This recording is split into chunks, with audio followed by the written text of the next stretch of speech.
بسم اللہ الرحمن الرحیم۔ حکیم لقمان نے نبوت اور حکمت میں سے حکمت کا انتخاب کیوں کیا؟ قرآن مجید میں انبیاء کرام علیہ السلام کے علاوہ گزشتہ امتوں کے جن افراد کا اعزاز و اکرام کے ساتھ ذکر کیا ہے ان میں حکیم لقمان کا نام نمایاں ہے۔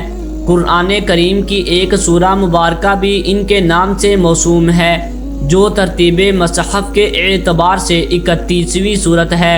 اس میں 4 رکوع اور 34 آیات ہیں۔ آیت نمبر 12 تا 19 حضرت لقمان کے بارے میں ہے۔ ان کا نسب حضرت ابراہیم علیہ السلام سے منسوب ہے۔ انہیں حضرت ایوب علیہ السلام کا بھانجا یا خالہ زاد بھی بتایا گیا ہے۔ ان کے پیشے کے بارے میں بھی مختلف اقوال ہیں۔ بعض نے خیاط اور بعض نے نجار بتایا ہے۔ کہا جاتا ہے کہ انہوں نے 1000 سال عمر پائی۔ یہ مصر کے علاقے نوبہ کے رہنے والے تھے، جو سوڈان سے ملتا ہے۔ یہ سیاہ فام تھے، ان کے ہونٹ بڑے اور پاؤں پھٹے ہوئے تھے۔ بعض روایات کی روح سے انہیں قدرت کی طرف سے نبوت اور حکمت میں سے کسی ایک کے چناؤ کا اختیار دیا گیا۔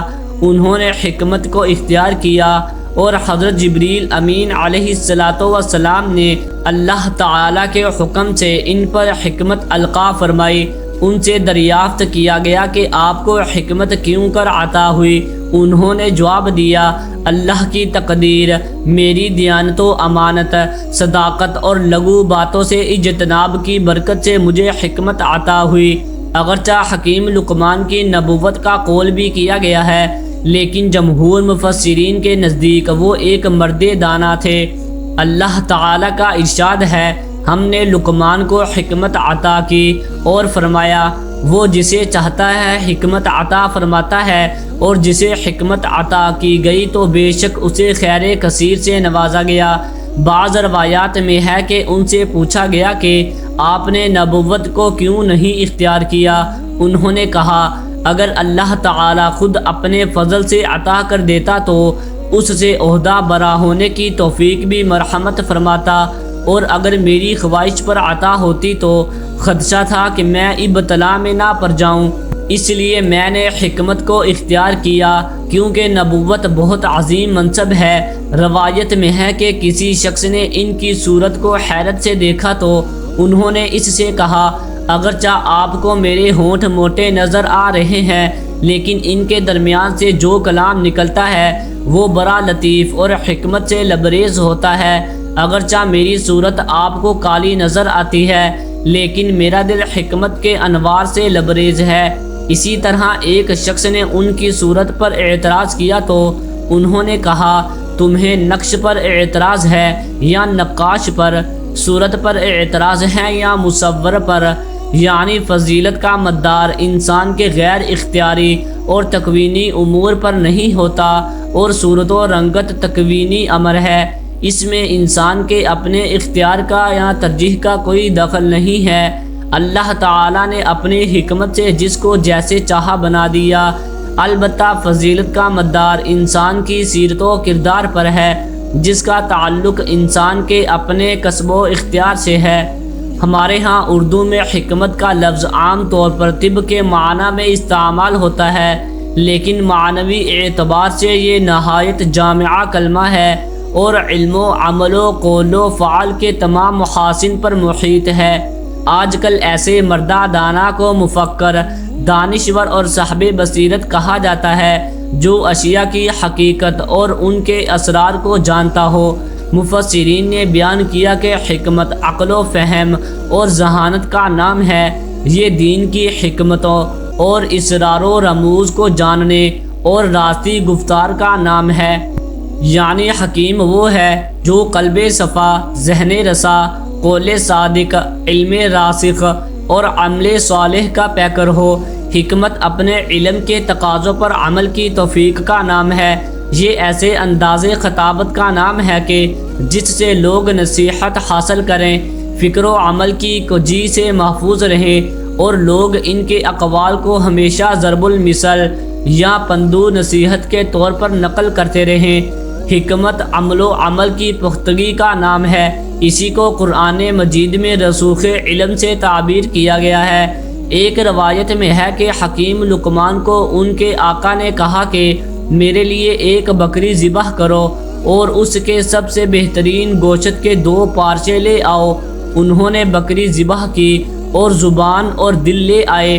پھر اس نے کہا کہ ایک اور بکری ذبح کرو اور اس کے 2 انتہائی ناپسندیدہ پارچے لے آؤ۔ وہ پھر زبان اور دل لے آئے۔ ان کے آقا نے ان سے کہا میں نے پہلی بار گوشت کے 2 سب سے عمدہ اور دوسری بار 2 سب سے خراب حصے مانگے اور تم دونوں بار زبان اور دل لے آئے۔ حکیم لقمان نے کہا جب یہ دونوں درست ہیں تو ان سے اچھی چیز کوئی نہیں، اور جب ان دونوں میں فساد آ جائے تو ان سے زیادہ بری کوئی چیز نہیں۔ یہی بات حدیث پاک میں بیان کی گئی ہے۔ آپ صلی اللہ تعالی علیہ وسلم نے فرمایا سنو، جسم میں گوشت کا ایک لوتھڑا ہے، جب وہ ٹھیک ہو تو پورا جسم ٹھیک رہتا ہے، اور جب اس میں فساد آ جائے تو پورے جسم میں فساد آ جاتا ہے۔ سنو، وہ دل ہے۔ اسی طرح رسول اکرم صلی اللہ تعالی علیہ وسلم نے فرمایا جو مجھے 2 چیزوں کی ضمانت دے میں اسے جنت کی ضمانت دیتا ہوں، ایک وہ جو جبروں کے درمیان ہے یعنی زبان، اور دوسری وہ جو 2 رانوں کے درمیان ہے یعنی شرمگاہ۔ حکیم لقمان نے کہا اتنے میٹھے نہ بنو کہ تمہیں نگل لیا جائے، اور اتنے کڑوے نہ بنو کہ تمہیں پھینک دیا جائے۔ اسی سے ملتا جلتا قول حضرت علی رضی اللہ تعالی عنہ کی طرف منسوب ہے کہ اتنے خشک نہ بنو کہ تمہیں توڑ دیا جائے، اور اتنے تر نہ بنو کہ تمہیں موڑ دیا جائے۔ یعنی عقل سلیم کا تقاضا یہ ہے کہ انسان کو قول و فعل میں متوازن ہونا چاہیے۔ حکیم لقمان نے کہا جس نے جھوٹ بولا اس کا چہرہ بے رونق ہو گیا، جو بد اخلاق ہوگا اس کے غم زیادہ ہو جائیں گے۔ اگر تمہیں موت کے بارے میں کچھ شک ہے تو نیند سے بچ کر دکھاؤ، یعنی نیند عارضی طور پر موت سے مشابہ ہے، اور اگر تمہیں حیات بعد الموت پر شک ہے تو نیند کے بعد بیداری سے بچ کر دکھاؤ۔ انہوں نے کہا مومن کے دل میں 2 نور ہوتے ہیں، ایک خشیت الہی اور دوسرا رحمت باری تعالی سے کامل یقین کی حد تک امید۔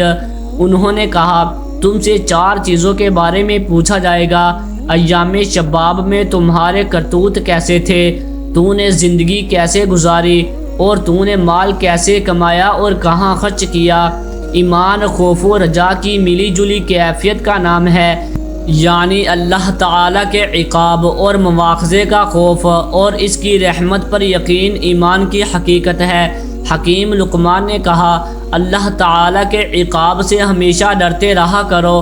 اگر تم قیامت کے دن تمام انسانوں اور جنات کے برابر بھی نیکیوں کا ذخیرہ لے آؤ تو تب بھی اللہ کے خوف سے بے نیاز نہیں ہونا چاہیے، کیونکہ اعمال صالحہ کی قبولیت اس کی رضا پر منحصر ہے، اور اللہ تعالیٰ کی رحمت پر یقین اس قدر قوی ہو کہ اگر کوئی گناہوں کا بہت بڑا ذخیرہ بھی لے کر آخرت میں آئے تو تب بھی اللہ تعالیٰ کی رحمت سے نا امیدی نہیں ہونی چاہیے۔ اس بات کی حقیقت کو سمجھنا ہر ایک کے لیے آسان نہیں ہے، چنانچہ حضرت عمر رضی اللہ تعالی عنہ کا ایک قول ہے اگر قیامت کے دن اللہ تعالیٰ فیصلہ فرما لے کہ سب جنت میں جائیں گے سوائے ایک گناہ گار کے، تو مجھے خوف ہے کہ کہیں وہ ایک میں تو نہیں ہوں گا، اور اگر اللہ تعالیٰ یہ فیصلہ فرما لے کہ سب جہنم میں جائیں گے سوائے ایک کے، تو مجھے یقین ہے کہ وہ ایک میں ہی ہوں گا۔ الغرض کمال خشیت الہی اور رحمت باری تعالیٰ پر کمال یقین ہی حقیقت ایمان ہے۔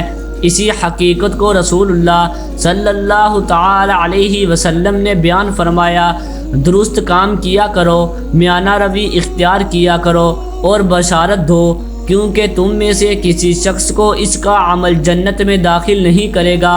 صحابہ نے عرض کی یا رسول اللہ صلی اللہ تعالی علیہ وسلم، آپ کو بھی نہیں؟ آپ نے تعلیم امت کے لیے فرمایا مجھے بھی نہیں، سوائے اس کے کہ اللہ تعالی مجھے اپنی مغفرت اور رحمت سے ڈانپ لے۔ اس حدیث کا مطلب یہ ہے کہ کسی کو اپنے عمل پر اترانا اور ناز نہیں کرنا چاہیے، کیونکہ عمل صالح کی توفیق بھی اللہ تعالیٰ کی عطا سے نصیب ہوتی ہے، اور اعمال صالح کی قبولیت کا مدار بھی اللہ تعالیٰ کی رحمت پر ہے۔ اللہ تعالیٰ پر کسی کا کوئی حق لازم نہیں ہوتا۔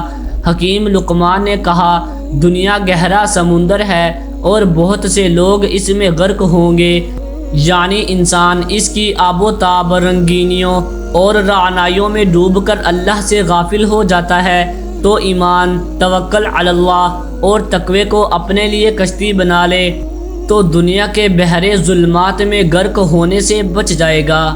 امید ہے کہ آپ کو ویڈیو اچھی لگی ہوگی۔ ویڈیو اچھی لگی ہے تو ویڈیو کو لائک ضرور کر دیں اور چینل کو بھی سبسکرائب کر دیں تاکہ اس طرح کی انفارمیٹیو ویڈیوز آپ کے پاس بر وقت پہنچتی رہیں۔ شکریہ۔